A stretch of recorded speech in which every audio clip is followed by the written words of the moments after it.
World Financial Group offers entrepreneurs from all backgrounds the opportunity to start their own business on a level playing field.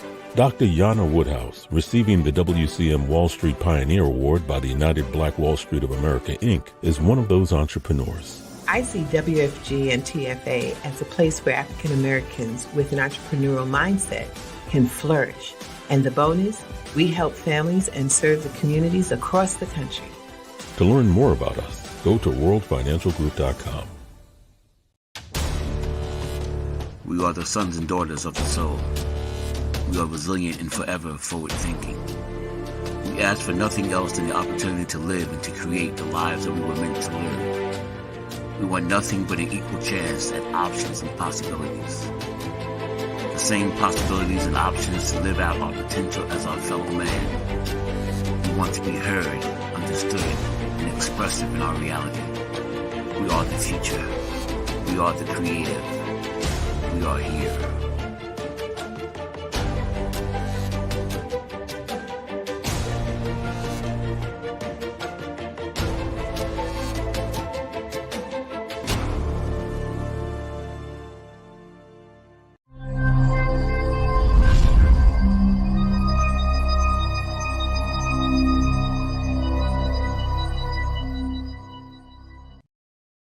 This is Kia Rogers, and you're listening to Urbanology with my dad, Tony Rogers, on WHCR 90.3 FM New York.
Good afternoon. Tony Rogers here, your host for Urbanology, the Art of War.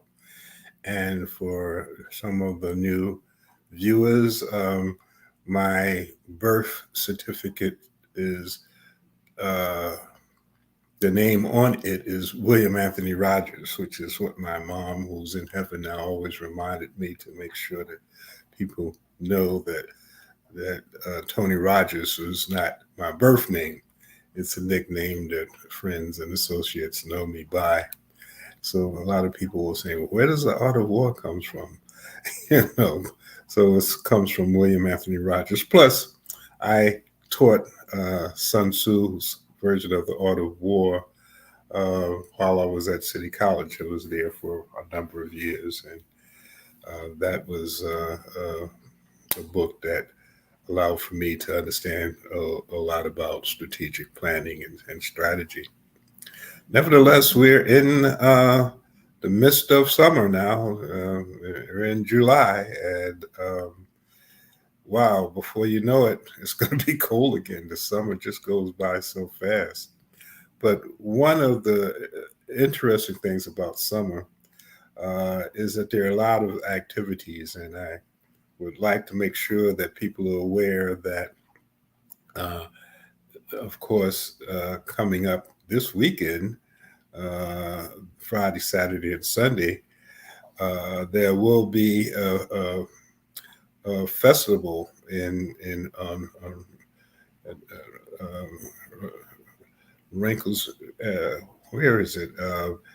You can go to goharlem.org and see it as Randall's Island. I'm pretty sure. Yeah, Randall's Island. I was going to say Wrinkles Island, but no, that's not where it's going to be. It's not that type of party.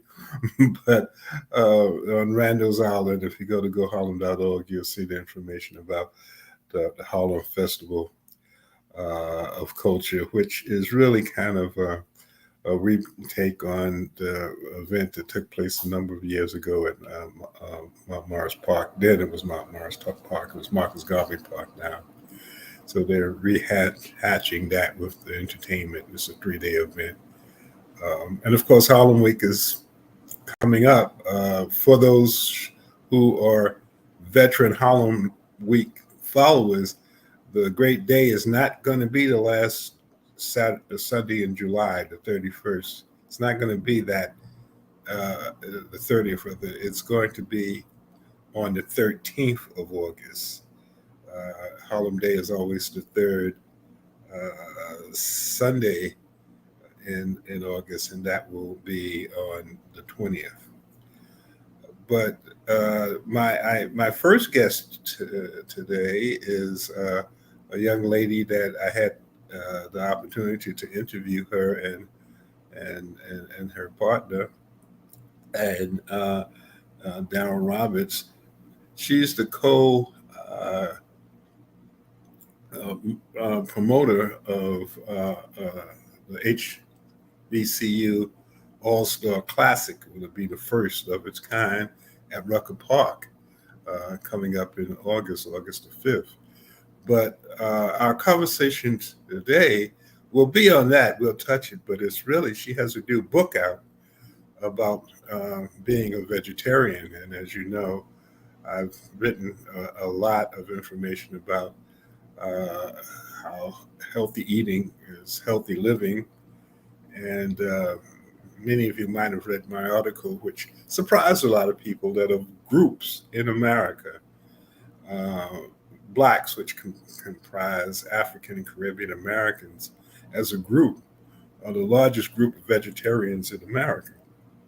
And, you know, we've talked about soul food for such a long time, but actually that was surprising to a lot of people.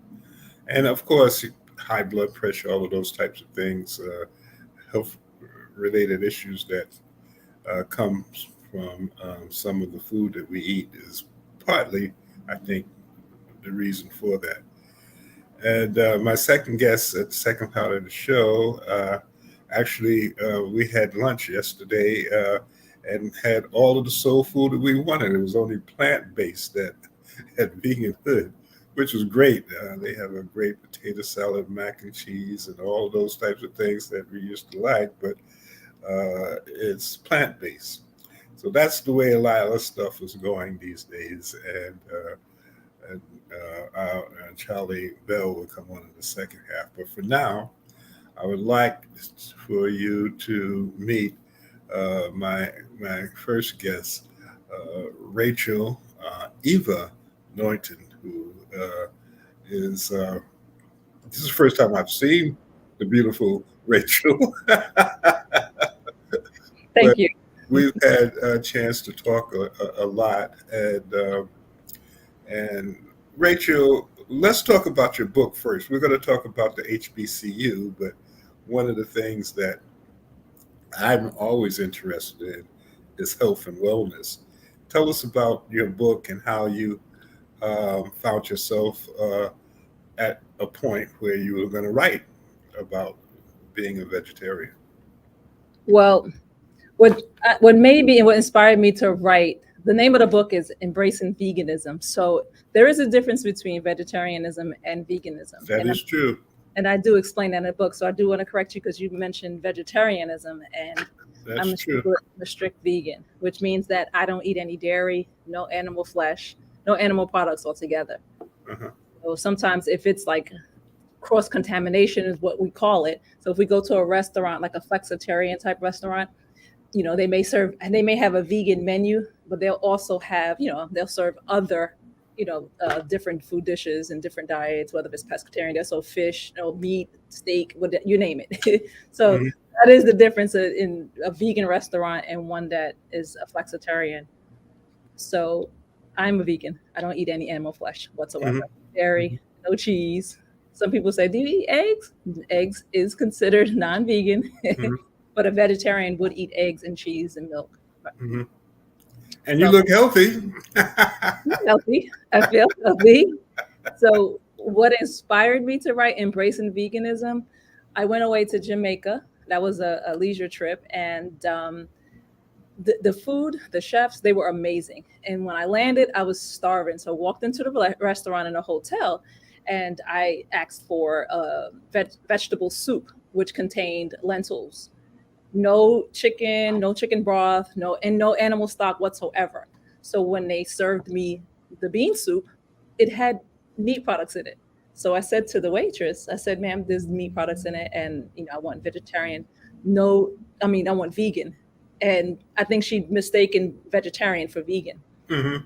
A lot of waiters and waitresses and even cooks, they don't know the difference. So I had to explain it to her. The chef came out and was apologetic, went back and whipped me up an amazing soup. It was coconut based. It was amazing. And from that point on, from the time I stepped foot in that restaurant, they asked, "When were you going to eat? Where are you going to eat?" It was about 12 different restaurants. So every day my meal was planned. So every restaurant that I went to, the chef whipped up a meal. I didn't have to order anything. And I was inspired. It was amazing. It was called ITEL food. So Mm-hmm. ITEL came from the Rastafarians in Jamaica, Mm-hmm. where vital was talking about a vital way of eating. Right. Instead of the vital, they dropped the V and called it ITEL diet, Mm-hmm. Mm-hmm. which is vegans. Right. Which is vegans. So I was inspired, and it just hit me, So I'm on the beach and I'm on my phone and I'm just writing in my notes on the phone. The power of technology, how I write a book on my phone, Mm-hmm. and I'm just taking notes and I'm asking the chefs and I'm taking notes, taking pictures, and I was just inspired. Mm. The book just covers everything. It just covers all of the core principles and values behind veganism, including like the ethical environments, health aspects, vegan nutrition, what vitamins and nutrients, Mm-hmm. that you need to have because you're not getting it from meat. Mm-hmm. So what people feel nowadays is they have to have the animal protein, but animal protein is third-party protein. So it's only recycled protein because the animals do get their protein from the plants and vegetables that they eat. Mm-hmm.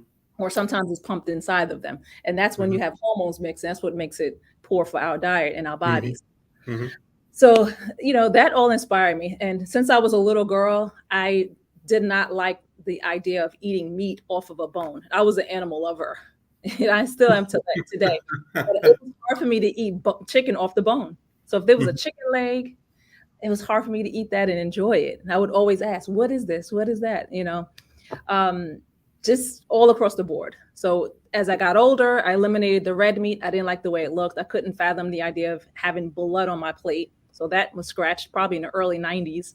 Mm-hmm. I picked up chicken, turkey. So I would only eat the chicken, turkey breast. I could never eat that wing, the flap. I couldn't do it. Fish, I wasn't a seafood lover. So that was easy. So my transition really was easy.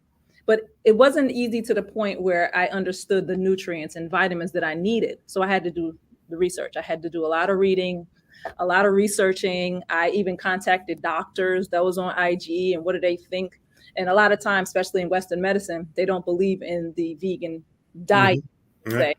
They feel that you're not going to get enough protein, you're not going to get your B12s and all of the omegas, but you do, because just like fish, that omega is also recycled because of the algae. Mm-hmm. So I had to do my own research, and just like I do research on Egypt, you're not going to find a lot of books on that. So you have to research, you have to really dig and look for specific authors. Books on Kemet, you mean? Absolutely, on Kemet, yes. So same thing with veganism, because a lot of times back in 1970s, it wasn't called veganism; it was called vegetarianism. Mm-hmm. So like Albert Einstein, who knew that Albert Einstein was a vegan? But Mm-hmm. back in those days, we don't know if it was vegan or vegetarianism. Right. So I just did the research, and it was all fun for me. It was I was inspired just to maintain a healthy lifestyle. My mother was not a vegan. No one in my family is vegan, but my mother, I saw my mother suffer from diabetes, which caused havoc in her body. Which can be prevented. It can be prevented if you change your lifestyle. What we used to call it is a fork and knife disease. So you can control that disease by controlling what you put in your system. Hypertension, high blood pressure. But it's like Mayor Adams has a book out because he's a vegan, and he woke up one morning and couldn't see, Wow. because if you have high blood pressure, it can affect your eyesight. So Absolutely. he did research like you, and started to see that there's a lot of ways that you can prevent many of the man-made illnesses, such as hypertension, obesity, and the like. And I forget the name of the book now, but it came out even before he actually was elected as the mayor, and that's what allowed for me to look at doing a little bit more research. What was surprising to me, though, is that there's a lot of vegans and vegetarians in the South, and of course, South was the birthplace of soul food. Pig feet, chicken, and I came up in a family that were from the South, and that was pretty much. But things were different then. I mean, there were not as many forms, pesticides, Right. and a lot of the food had a lot more nutrition in it, because it had not been, as you had mentioned, put into that type of system that took away, and things were added to it that allowed for it to kind of become almost harmful. Uh, in my book, I called the standard American diet. It's sad. Right. But how can people get your book? Well, Embracing Veganism is currently published on Amazon, so you can purchase on the Amazon platform. Okay, and you're working on the website, which I see, Yes. embracingveganism.com. And that's in the publishing for the website should be live as well. Well, that's good. And I have to get a autographed copy from you. You certainly will. You certainly will. I'll make sure I bring it at the game. Right, which is a good segue. On August the 5th, you and Daryl Roberts are producing the first HBCU All-Star Basketball Classic at the legendary Rucker Park. That's correct. Tell us a little bit about that. Well, the HBCU All-Star Dream Classic is a significant event which showcases the talent and skill of some of the best and top players of the historically black colleges and universities. The game takes place, of course, at the famous Rucker Park in Harlem, New York. It's going to be epic. You have 20 women and you have 20 men. So it's a women's game, which is unheard of, because the women, we always seem to get left out when it comes to sports. Mm-hmm. Lately, it's been elevated, and women have been embraced as well as men. So the game takes place Saturday, August 5th. The women's game starts at 4:30. The men's game starts at 7. And this game it means a lot to me. One, because I am a HBCU grad. I attended St. Paul's College, which is an HBCU in Lawrenceville, Virginia. And this game not only celebrates the rich history of historically black colleges and universities, but just the fact that not only the non-HBCU schools are producing this type of talent at this level. And I think that it was important for us to highlight these players. Well, again, I know that many moons ago, through the Greater Harlem Chamber of Commerce, we used to have the East Coast Holiday Classic at City College, where we had high schools from around the country, as well as females. Yes. We even had, we really promoted the female cheerleader. We had female cheerleader competitions, and that was very popular for a long period of time. Yes. And, you're right. There's so much history as relates to people of, baseball, basketball, football. We all were put out until we started getting in to start to dominate all of those particular sports. And you were a player, did you play all how many years did you play in school? Well, I played all 4 years, and if I could have played a fifth year, I would have. But I was a young mother. I was a single mom when I was in high school, which inspired me to continue my education. Mm-hmm. In 11th grade, I had my son. Uh-huh. I still played basketball. I still moved on. As soon as I graduated, I was inspired to receive a free education. So I played in several different showcase tournaments where Mm-hmm. I wanted to be seen by colleges. I thank God for Coach John Hill, who is one of the legendary coaches. He's a phenomenal coach. He came and recruited me for St. Paul's College. And when I left New York, in 1999 and moved down to Virginia with my son. Mm-hmm. Played ball for St. Paul's College for 2 years. I graduated. Then I transferred up to Virginia Commonwealth University for grad school.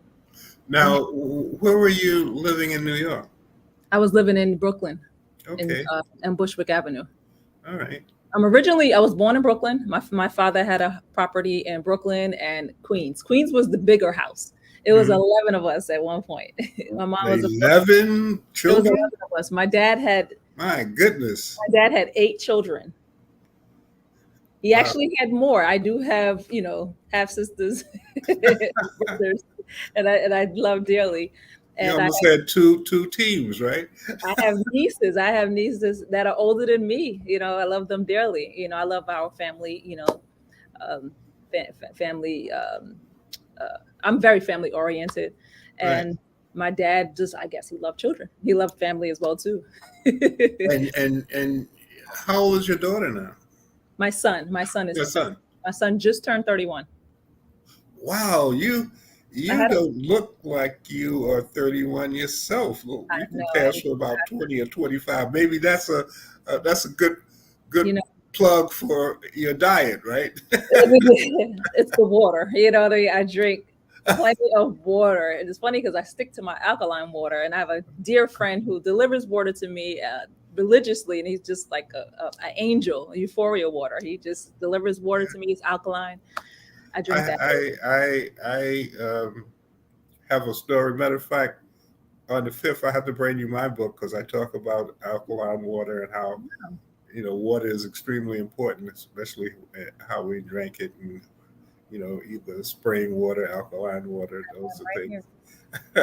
Those are the things that again help us to stay healthy. Absolutely, it's important to hydrate our skin. Especially as we get older, Especially as we get older. Tell me about it. Yeah. And I always say, it's important, especially for the young people. There's people that I know that are totally just drinking soda, they're drinking beer, they're smoking, they're eating all of this fast food, and they profess to me how wonderful they feel. And I'm like, it catches up to you, Yes, it does. It catches up to you, so. Especially now, because when I was coming up, again, the foods were different, but when the 60s, 70s, and 80s rolled in, and all of the different types of chemicals and the plants and the parasites and all of those things they were using pesticides, in order to deal with that, created a situation where you might think you're eating healthy, very true. But the food could be killing you. Very true. Yeah, you do have to be selective. Yeah, you have to be very selective, and have discipline, because it's, easy to. Well, right now it's a lot better. When we were coming up at a certain time, if you said that you were vegetarian, you had to search high and low for some place that you could get food. So, hunger overshadowed your ability to, take care of yourself, because you can't starve. So you had to get what you could get. What's interesting when you said about, not knowing what to eat, but in my book here, because I have it with me, I do reference a lot of the restaurants that are located in all of the major cities. So that would help individuals as well too, to locate, different restaurants, especially restaurants that I truly enjoy. you know. Yeah, which is great because, as I said before, I was really surprised uh, of the number of vegetarian and vegan restaurants in the South. Yeah. That shocked me almost as much as knowing that blacks is the largest group of non-meat eaters Yes. in the country, and because when you talk about soul food, you're talking about pig feet, fried chicken, and potato salad, and greens, and you know, and Sugar. all that's good stuff. But you can still eat if it's plant based and cooked in a certain way. Well, you sure can, absolutely, within moderation still, because you still sugar. Some sugars are not, are not vegan. Right. So, and a lot of the butters that is used, what hurts us with the soul food is the sugar, salt, and butters that they Mhm. all are not good for Yeah, and the oil, sometimes if you're oil. going to a place, they may, throw on some pork chops and then put your veggie burger on the same grill. so, so, so you have to be careful. But it's great that you have been able to put your experience as far as being an athlete into a wellness perspective. How did you get into the marketing? How did you and Daryl connect as it relates to putting together events like the Classic? Well, Daryl and I, we kind of shared like the same vision in the sense we were connected through a mutual friend. Um, I was talking about hosting a few events and promoting a few events, and she said, "Yeah, I need to connect you with a dear friend of mine. I'm on the board of Bridge and Structural Holes, and I will connect you with someone who can think you guys will really hit it off." So when she connected us, it was literally the day of the first Harlem Renaissance Classic. And, Mm-hmm. well, yeah, the first Harlem Renaissance Classic, actually. I didn't want to say the wrong thing because I know if it was first or second, but it was the first. And I was truly amazed. I looked around, I'm like, wow, people like me, and same people like me, there's a lot of HBCU alum that was there. Mm-hmm. And I was flawed. So when I actually met Daryl, we spoke about how he marketed the event, and it was word of mouth. It was almost towards the end of the pandemic, and the house was packed, and I was truly amazed because people weren't going out, and the house was packed. It was standing room only. Uh, Mm-hmm. it was phenomenal. So he and I connected from there. We started, coming up with some ideas on how we can better the actual Renaissance Classic, how, just doing the pros and cons. And then we came up with this idea to throw this particular classic, the HBCU All-Star Dream Classic, hosting HBCUs at Rucker Park, Yeah. history of Rucker Park and the HBCU culture, to combining the two that at the historic venue, it is amazing. And So as I mentioned to you guys when we were doing the radio show, City College, which is where Daryl had his event, where we did a number of things, is being redesigned because the Knicks now, their G teams will play. That's the semi-pro, G Leagues, yes. yeah, the G League at City College. So the Knicks will be in Harlem, Nice. which may be a good segue because I know you're going to do this annually. So there may be some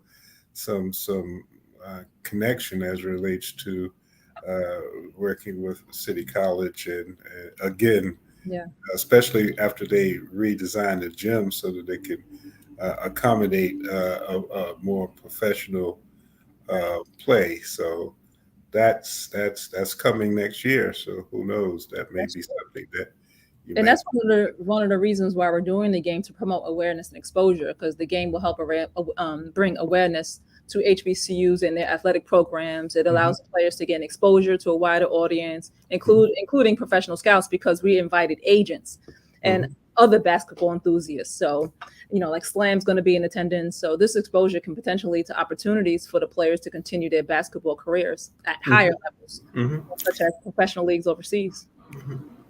And one of the things that I've noticed is that a lot of A-list uh, uh, players are going to HBCUs who could have the opportunity to go to some of the Big Ten schools, but decided that they would prefer to go to like the Howards and some of the other schools. So that's beginning to change a lot as relates to the the importance of us really starting to look at the players coming out of HBCU schools. So you guys are really on the cutting edge of beginning to create that type of opportunity. And of course, Harlem is magical. So, Yes. so, even though a lot of we used to in Rucker, Philadelphia used to come up and do a lot of talking themselves, So we Charlie Scott and all those guys. do. But at any rate, Rachel, the book will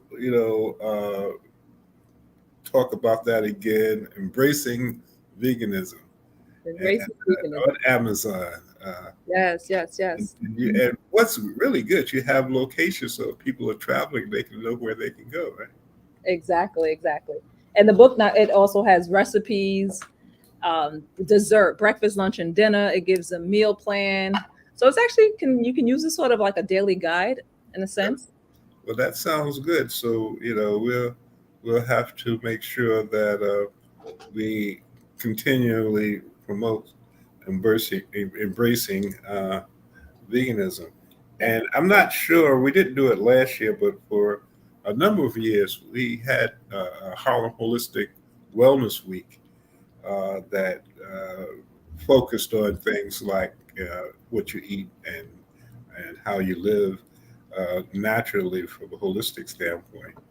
And if we decide to do that again this year, definitely have to make sure that we use that as a platform for, books like yours to allow for people to become aware of it. You should probably pick up the mayor's book too.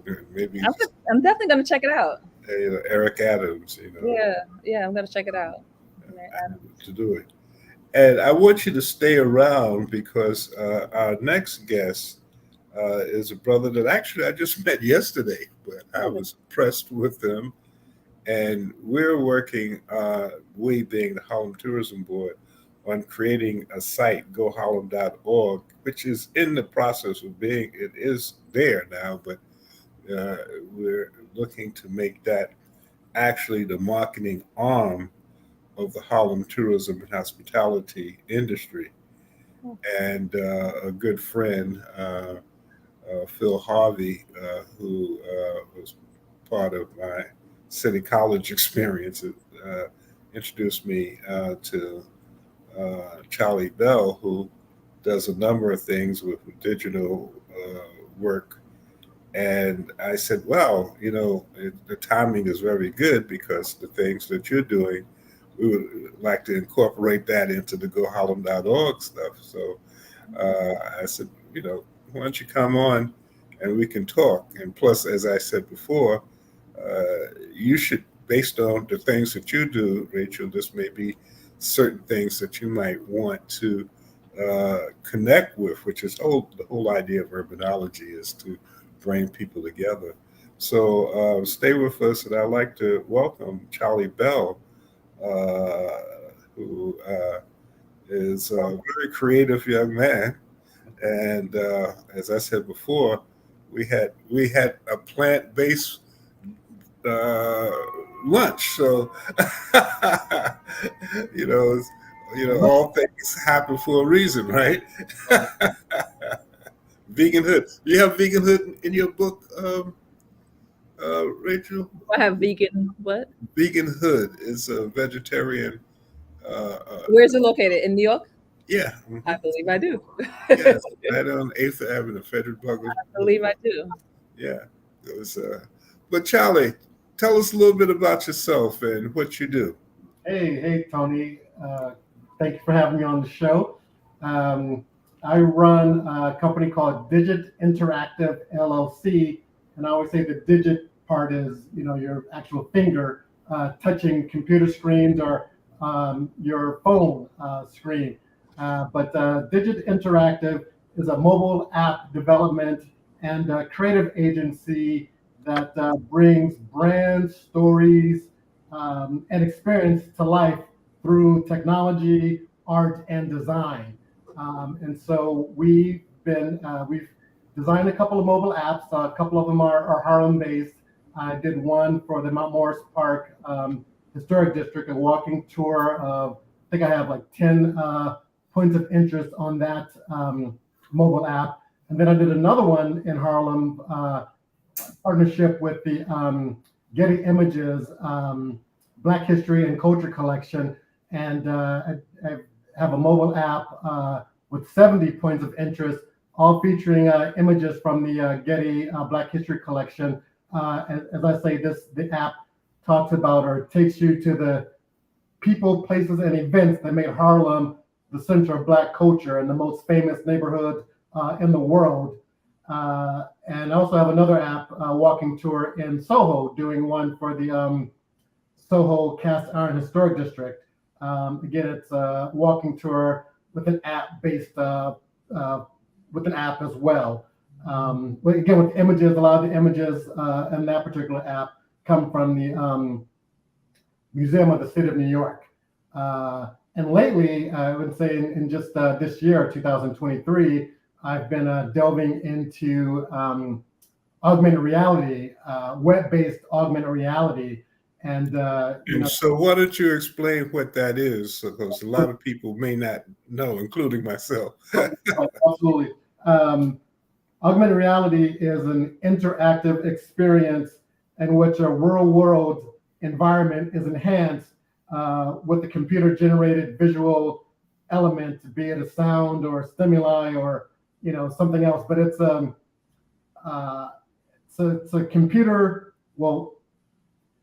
computer-generated visual enhancement of the real world, as opposed to virtual reality, which you have to put on a headset, and that's all that's completely virtual. But with augmented reality, you're basically, you could be looking at something in real life, or actually looking at, and I like to use example, just say like a work of art, a painting in a museum, and something like my augmented reality, web-based augmented reality will, as you view the painting in the museum in this example through your camera phone, some type of visual element, or it could be audio element, pops up to enhance the experience that you're actually viewing in real life. So augmented reality enhances the real world in a sense, and it just gives you a different experience. It's an experience-based enhancement that, again, just gives a different element to whatever you're viewing. An example that I can give now is I recently did a AR enhancement for the new New York Public Library library card they came out with, celebrating 50 years of hip hop. I did you can go to my Instagram page. What I did a AR enhancement of the library card, the new library card. And again, in the enhancement, I just have some virtual cassettes, kind of like rotating around the new library card. There's a mixer, virtual mixer. Again, this is all the palm of your hand size, that shows up on the in the augmented reality world, on the face of the card. So again, it's kind of something that, again, just enhances the experience. It's something that I think works well for marketers as well, as they use Instagram. I think, and I've used the AR for enhancing product packaging. Again, as you're looking at, it could be a bottle of wine. There could be something that pops off on the bottom as you hold your phone to it, to activate the AR experience. There's some type of element on the wine bottle, in this case that you're looking at, the label. It can pop out. I could put, this is just examples fireworks could go off on the label. These people just walking, having a good time, but it's just something that enhances the label. And again, I do it through augmented reality. So well, that may be an interesting concept. Well, I'm sure as we were talking about what we're doing with GoHarlem.org and our site, but that I could see that also working well with what you're doing, Rachel, as far as all of the information that's available for players who came out of the HBCU and what they're doing and how they're doing it and the like. So there may be a synergy there, but I always like to try to understand some of the new technology.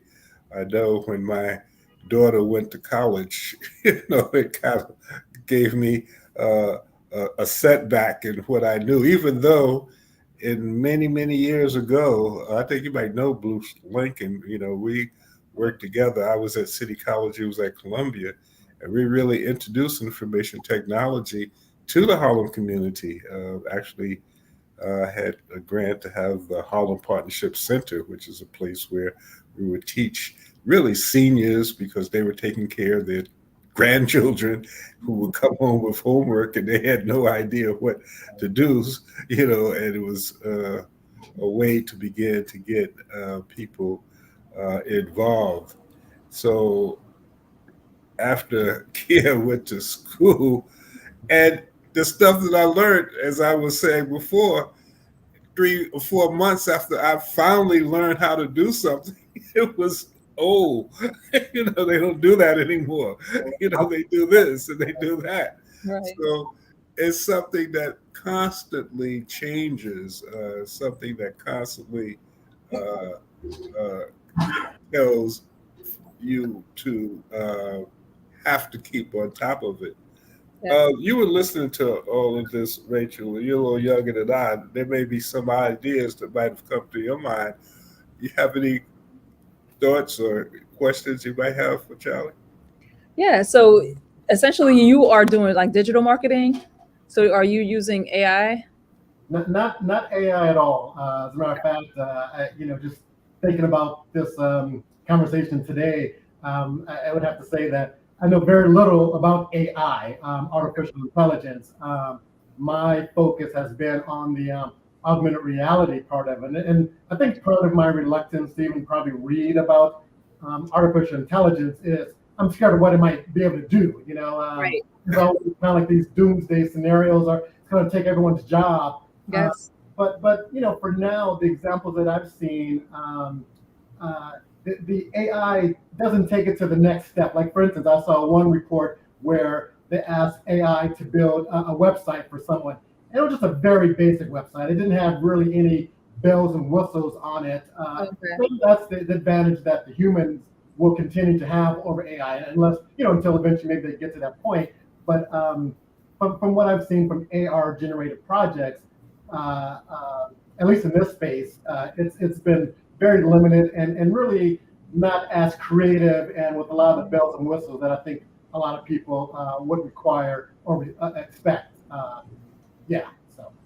Yeah, AI is frightening in the sense I know that as it relates to writing now these days, I have about 2 AI accounts, and I say, well, I'm thinking about writing about this. Give me some information. And I got like a 30-page document, which is interesting. There are even AI programs now that you can use so that your professor won't find out that it's AI. Is that scary, especially as a professor now? The plagiarism can So, it's one of those things, just like the cell phone. I remember when there were no cell phones. Now, if I walk out and I forgot my cell phone, it was like, I'm lost, because I don't memorize numbers and everything is on my phone. And if I lose my phone, people will think that, where are you? I haven't heard from you. I don't know your number. You know, We've so been so those dependent things on are technology. you know, but that's how the world Yeah. goes.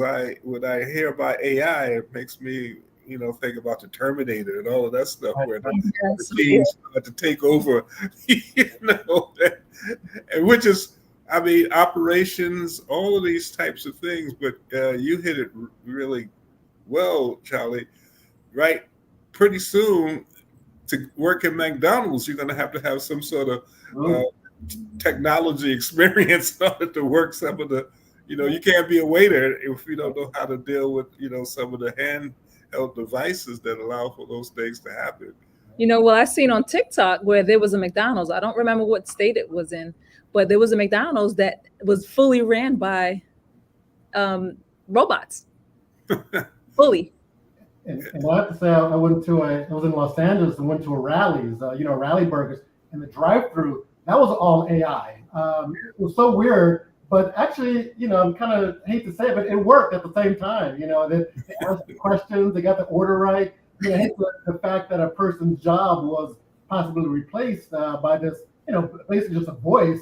But it worked. I'm not saying I'm for it, but it wasn't as bad as I thought it might be. But you know, we miss with AI. I get it's convenient and it's efficient, but you miss the personality. You miss that social aspect of having a human. Right. You know, and so that's what I think I'd miss. I wouldn't mind a robot. Hey, get that for me and do this and make this for me. You know, imagine a robot chef that can make me vegan meals. You know, but I would miss the personality, having a conversation, a personal conversation with a human That knows everything, you know. I don't know whether this was real, but I saw this clip. I think it might have been TikTok of the first female robot AI entity that came out of China, and it was strange because it came out of China, but it was a European face of the female. Oh, wow. But it, you know, and they were going through tests to see whether people could tell whether or not it was a real person or whether or not it was an artificial intelligence. Wow. So when you get to the point where you start testing people to make sure that this entity is real or not, and they can't tell, that's when it begins to get a little scary. That's wow. We've seen movies like that already, right? Yes, we have. Yeah. You know, well, you know, those are the movies that are excelling. You think about like Avatar, where they're just using AI images, you know, artificial images, and there aren't any humans. Right. Well, you know, I just had last week Vondi Hall, who has a lot of different programs on. One is Justified. This is the new Justified, which I always like that program. One of the things that he was saying is that part of the writer's strike and the actor's strike is because they can start changing images. The way you look. If you look at the Indiana Jones movie that just came out, they have him looking, you know, like he looked 40 years ago. 20 years old, yes. Yeah, so those things are important. But again, one of the things that I'm talking to Rachel Naughton with a wonderful book, and Rachel, you have to make sure we get your website and you could hold up the book at any time so that people can understand what and how to begin to know not only how to eat, but where to eat and how to fix it yourself. Absolutely. And Charlie, your site, which again, if you go to your site, you can see some of the things that, you know, people like me may not. You have to see it to understand it. As I was saying, with our web designer Cedric Williams, which I hope that you reach out to, he talks to me, and it was almost like, "Can you tell me in English?" I mean, you know, as to what it is that you need from someone. Matter of fact, don't even do that because I'll forget. I'll just give them your number. You talk to them directly. Well, you know, I just want to say too, with the fact that this AR is web-based now, basically an internet browser. Although you don't have to know the technology, all you have to know, I have to be able to do is scan a QR code and point your phone at the object that we're AR enhancing. So the technology, don't even worry about that. Let me counter that part. Just be able to scan a QR code and point your phone at the image that has the enhancement, and that's enough. So and you know, we talk about over time how things have changed. When I first was introduced to this, just like 10 years ago, to get the AR, you had to have it on a website. Now, through an app. You had to have it through an app. So you needed that whole process of having it app enabled. Now, you know, the past 10 years, it's become much easier just by being on a website. So now it's you know, and even with the things that I've done, it's not like I'm recording any information. Just open up the web page, use it, close it if you want. It doesn't, you know, keep any information. It just gives you a vehicle to view the AR enhancement through. So in that sense, it's, you know, it's very user and technology friendly. So I do want to add that part in. Charlie, how can like someone like me in my industry as an author, as promoting events, how can I use your technology? Yeah, well, I think for you or someone like, you know, with the things that you're doing, when you give a presentation, or if you're out at like a speaking engagement or a conference, you have a table set up, then, you know, I think that we could have, or one example is, as you have a banner or something, we can AR enhance that. So it like gives more information about your book, more information about you. It might even pop out a recipe that you talked about. So yeah, there's really a number of ways, and it could be, you know, even the cover of your book. If we were to just say AR enhance that, we could turn that into a short video clip that, you know, maybe introduces you, you know, on the cover of the book. Just says hi, you know, whatever we want to say, but it's like, you know, little short video clips, because at the same time, you can't have a 5-minute video because there's only really so much. Right. And Charlie, I think we have a clip of the of what you did for the library for the 50th anniversary. It's a very short clip, but it's only like Matt, if you have that, why don't you show that? Then we'll, you know, start to wrap up. A mix master.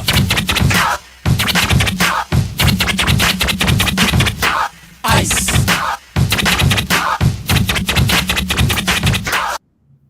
Oh, that's nice. And that would be on the card, right? The library card, right?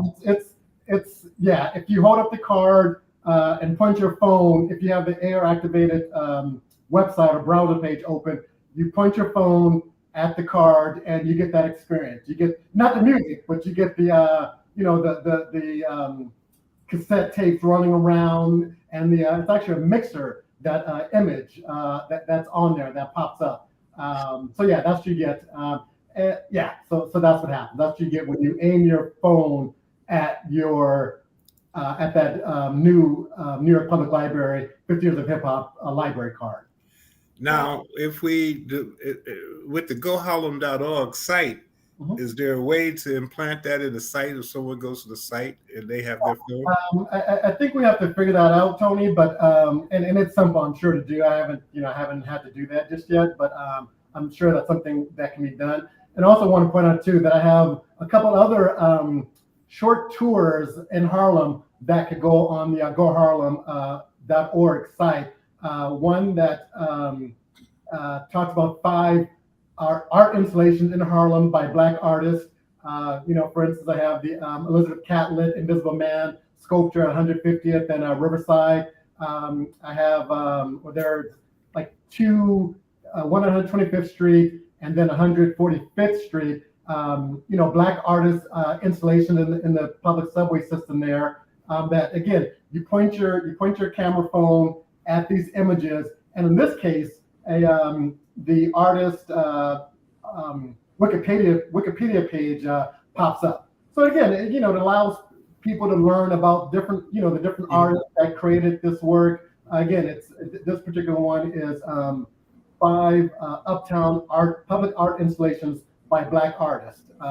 So again, you know, it's something like there's one on there right on 125th Street and St. Nick, or that I didn't even know was by Black artists. I would walk by it all the time. And, we're talking about HBCUs, and this particular artist and Elizabeth Catlett both have art installations on the campus of Howard University, HBCU. So, again, this is something that I didn't know. So, you learn about things every day. And again, that's one thing that I like to do or hope to do is educate people on, a lot of things we see every day. And that's one thing. I mean, there's a lot of creativity. I remember about before the pandemic, Jackie Orange, who was a tour guide, is a tour guide. We did for the holidays. We had stores kind of do some designs in their store, in their window front, and we had a QR code that actually talked about what the design was. So you point your camera, your phone to that, and it gave you an understanding of what was happening in that design. So there are many different things that are taking place. But again, I would like to thank you both for sharing all of the information. I'm looking forward to get your book. I'll have to, make an exchange with yours and mine on the 5th. Yes, So we'll do that. And Charlie, I look forward to brainstorming with you to see how. Matter of fact, there's a brother, Kevin Davis, who has a 8-seat cart. Okay. He's the first person in New York City to get a license to have that cart tour in the street. Right. So he can take you around, with your information. There may be some synergy there, which is what I do. I try to bring people together. That's the whole idea of urbanology, is bringing people together and seeing how we can work with each other, because that's the only way that we really do that. So someone says, I got my copy of Embracing Veganism. So you got some fans. So that's great.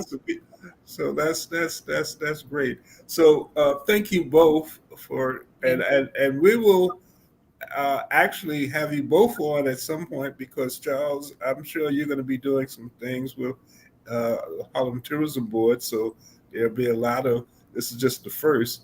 And Rachel, now we have two ways of communicating the things that you do. One, as relates to the health and wellness through veganism, and of course through your marketing and promotion of historic Black colleges and what they do as well as basketball and other things. As I have 4 grandchildren that went to historic Black colleges, Morgan State, which so when they used to play the football in Jersey, you had that house full of people, coming from Morgan. But at any rate, good to talk to you, and it's good to talk to 2 historically Black college and university alumni. Yes. So that's also a very good way to make some collaborations because of the connected efforts. So thank you both for coming on. Rachel, I'll see you on the 5th. I'll see you on the 5th. Thank you so much. We'll be in contact. And stay tuned. We have more events. Huh? I said stay tuned. I have more. Okay, stay tuned. That's true. And based on how you eat, it's going to be based on how you think. As Elijah Muhammad said, eat to live. Right. That's right. And not live to eat. That's Matter right. of fact, that was a title of one of my articles. I have to send you some of those. You do, absolutely. And Charlie, it's a pleasure meeting you. Obviously, I was impressed with our meeting because we just met yesterday. So we haven't even explored how we might be able to work together. And sometimes it's going already. So you people, when they start working with me, start to say, "Oh my goodness," So I have to warn you because there's always something happening. There's always something going on. And talk to you soon. All right. Thank you. Thank you. And one last thing before I leave, and for you guys too, on Thursday, the last partnership meeting for the Harlem Week this year. If you're interested in knowing what's going to take place during Harlem Week, just just you can send an email to the Harlem Tourism Board at gmail.com, and I'll send you the link. It's going to be on the 27th from 10 to 11:30. So it may be something that you might want to look at. I have to send that to you, Rachel. I'll send that to you so you and Darryl can be it. I think, Charlie, you have it already. Okay, thank you. All right. So thank you both, and talk to you soon. Literally. Enjoy your evening. Thank you. All right. Take care. Bye-bye. And again, that's our show. And I believe that we have one more show before the summer season ends, and we'll be coming back in September. But I think we have one more show, and then everybody is at. Well, it won't be a break because that's around Harlem Week and all of those other activities. So I'm sure Matt and the Soul City crew will be busy doing a lot of filming and the like. And also, just reminding you to go to goharlem.org to find out about the upcoming festival, Harlem Festival of Culture. And by next week this time, we should have the calendar and information about Harlem Week, but you can also go to harlemweek.org in order to find out about exhibits and the things of the like. So that's about it for today. And hopefully we will see you next week, God willing. And thank you, Soul City, Matt, and Rachel and Charlie for making time for this particular broadcast. And this is Tony Rogers signing off. Take care. Bye. This is Kia Rogers, and you're listening to Urbanology with my dad, Tony Rogers, on WHCR 90.3 FM, New York.